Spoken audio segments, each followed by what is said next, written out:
আসসালামু আলাইকুম এভরিওয়ান, কেমন আছেন সবাই? আশা করি সবাই ভালো আছেন। আমিও আলহামদুলিল্লাহ ভালো আছি। আজ আপনাদের সাথে শেয়ার করব পাউরুটি কিভাবে বানানো যায়, ঘরোয়া উপায়ে কিভাবে পাউরুটি তৈরি করতে পারবেন সেটাই শেয়ার করব।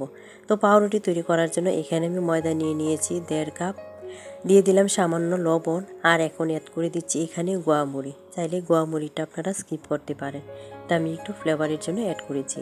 তো এখানে অ্যাড করে দিচ্ছি এখন চিনি, 3 টেবিল চামচ চিনি দিয়ে দিয়েছি।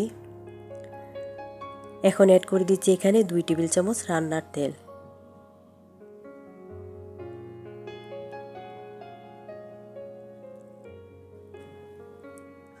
তো ময়দাটা নেওয়ার আগে কিন্তু আমি হাফ কাপ গরম পানির মধ্যে 1 টেবিল চামচ ইস্ট ভিজিয়ে রেখেছিলাম। তো ইস্টটা কিন্তু 10 মিনিটে অ্যাক্টিভ হয়ে গেছে।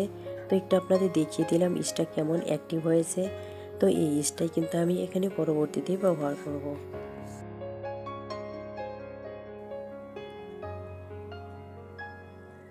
এ পর্যায়ে কিন্তু আমি সবগুলো উপকরণ ভালো করে মিক্স করে নিয়েছি। আর যখন ময়দাটা একেবারে সফট হয়ে যাবে এবং একটা মুটি মুটি ভাব চলে আসবে, তখনই কিন্তু ইস্টটা অ্যাড করে দিতে হবে। তো এই পর্যায়ে আমি ইস্টটা অল্প অল্প করে অ্যাড করে দিচ্ছি। অল্প অল্প করে অ্যাড করে এরপর কিন্তু আমি ডোটা তৈরি করে নেব। যদি বা যতটুকু ইস্ট ততটুকু ইস্ট দিয়ে কিন্তু আমার হবে না, আর একটু পানির দরকার হবে। তো আমি আর একটু পানিও কিন্তু এখানে ব্যবহার করব। তো আমি কিন্তু 2 বারে ইস্টটা অ্যাড করে নিয়েছি, আর ইস্টটা দিয়ে এখন আরেকটু পানি অ্যাড করতে হবে। তাই এখানে আমি আরেকটু কুসুম গরম পানি নিয়েছি, আর এই পানি থেকে অল্প একটু পানি দিয়েছি। এখানে কিন্তু বেশি পানি অ্যাড করা যাবে না, খুবই সামান্য পানি লাগবে। তো এখন এই পানিটা দিয়ে আমি ভালো করে একটা সফট ডো তৈরি করে নিয়েছি।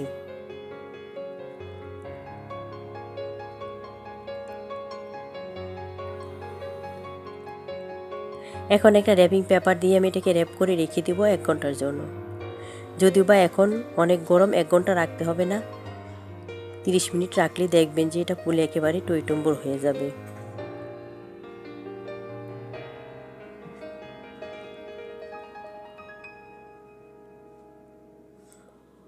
তো ফিরে আসলাম 1 ঘন্টা পর। তো দেখেন 1 ঘন্টা কিন্তু এটা অনেক ফুলে গিয়েছে, একেবারে ফুলে কিন্তু ডাবল হয়ে গিয়েছে। আর এখন আমি এটাকে একটু ভালো করে মুথে নিব।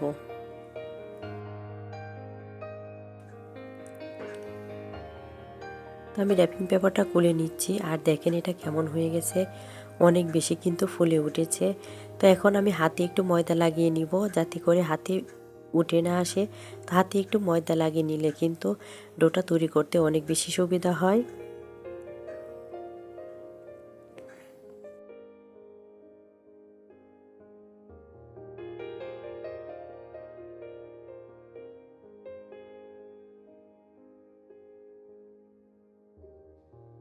এ পর্যায়ে কিন্তু এটাকে ভালো করে মুথে নিতে হবে।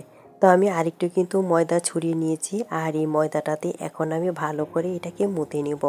যত ভালো করে মুথে নেবেন রেজাল্টটা কিন্তু ততই বেশি ভালো হবে।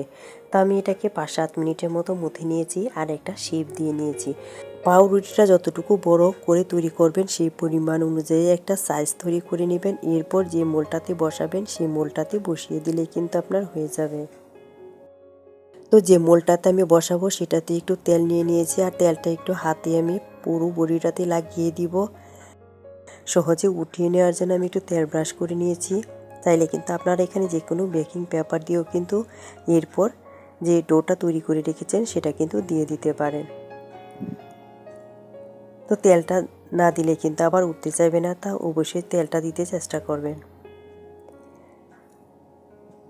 এখন আমি যে ডোটা তৈরি করে রেখেছি সেই ডোটা এখানে দিয়ে দিব।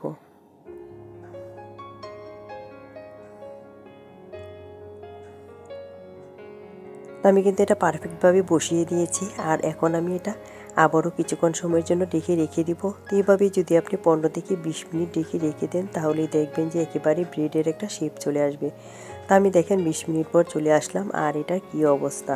এ পর্যায়ে কিন্তু চাইলে আপনারা এটা ইলেকট্রিক ওভেনে বা চুলায় কিন্তু বেক করে নিতে পারেন, যদিও বা পরবর্তী ভিডিওটা আমি আর করতে পারিনি। তো এখন এখানে একটু তেল ব্রাশ করে দিব, এরপর কিন্তু এটা চুলায় বসিয়ে দিব 20 মিনিটের জন্য। তো ইচ্ছা করলেই কিন্তু বাসায় খুব সহজেই ব্রেড তৈরি করে নেওয়া যায়। তো যদি ভালো লাগে তো বাসায় এভাবে ট্রাই করে দেখতে পারেন। তো ভালো থাকবেন, দেখা হবে অন্য কোনো ভিডিওতে। সেই পর্যন্ত আল্লাহ হাফেজ।